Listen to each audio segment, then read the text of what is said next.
بسم الله الرحمن الرحيم إذا وقعت الواقعة ليس لوقعتها كاذبة خافضة رافعة إذا رجت الأرض رجا وبست الجبال بسا فكانت هباء منبثا وكنتم أزواجا ثلاثة فأصحاب الميمنة ما أصحاب الميمنة وأصحاب المشأمة ما أصحاب المشأمة والسابقون السابقون أولئك المقربون في جنات النعيم ثلة من الأولين وقليل من الآخرين على سرر موضونة متكئين عليها متقابلين يطوف عليهم ولدان مخلدون بأكواب وأباريق وكأس من معين لا يصدعون عنها ولا ينزفون وفاكهة مما يتخيرون ولحم طير مما يشتهون وحور عين كأمثال اللؤلؤ المكنون جزاء بما كانوا يعملون لا يسمعون فيها لغوا ولا تأثيما إلا قيلا سلاما سلاما وأصحاب اليمين ما أصحاب اليمين في سدر مخضود وطلح منضود وظل ممدود وماء مسكوب وفاكهة كثيرة لا مقطوعة ولا ممنوعة وفرش مرفوعة إنا أنشأناهن إنشاء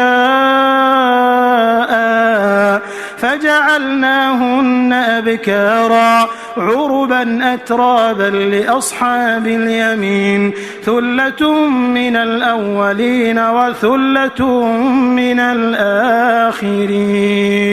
وأصحاب الشمال ما أصحاب الشمال في سموم وحميم وظل من يحموم لا بارد ولا كريم إنهم كانوا قبل ذلك مترفين وكانوا يصرون على الحنث العظيم وكانوا يقولون أئذا متنا وكنا ترابا وعظاما أئنا لمبعوثون أو آباؤنا الأولون قل إن الأولين والآخرين لمجموعون إلى ميقات يوم معلوم ثم إنكم أيها الضالون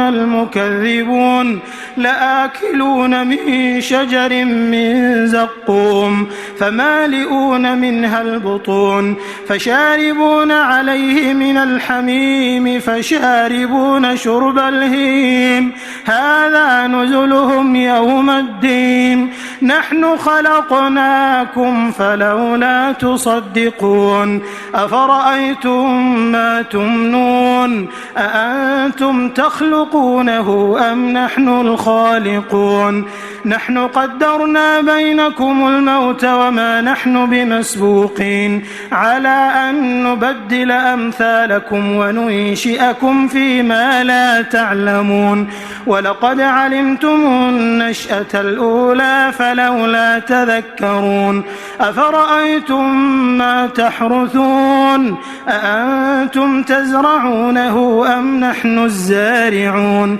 لو نشاء لجعلناه حطاما فظلتم تفكهون إنا لمغرمون بل نحن محرومون أفرأيتم الماء الذي تشربون أأنتم أنزلتموه من المزن أم نحن المنزلون لو نشاء جعلناه أجاجا فلولا تشكرون أفرأيتم النار التي تورون أأنتم أنشأتم شجرتها أم نحن المنشئون نحن جعلناها تذكرة ومتاعا للمقوين فسبح باسم ربك العظيم فلا أقسم بمواقع النجوم وإنه لقسم لو تعلمون عظيم إنه لقرآن كريم في كتاب مكنون لا يمسه إلا المطهرون تنزيل من رب العالمين أفبهذا الحديث أنتم مدهنون وتجعلون رزقكم أنكم تكذبون فلولا إذا بلغت الحلقوم وأنتم حينئذ تنظرون ونحن أقرب إليه منكم ولكن لا تبصرون فلولا إن كنتم غير مدينين ترجعونها إن كنتم صادقين فأما إن كان من المقربين فروح وريحان وجنة نعيم وأما إن كان من أصحاب اليمين فسلام لك من أصحاب اليمين وأما إن كان من المكذبين الضالين فنزل من حميم وتصلية جحيم إن هذا لهو حق اليقين فسبح باسم ربك العظيم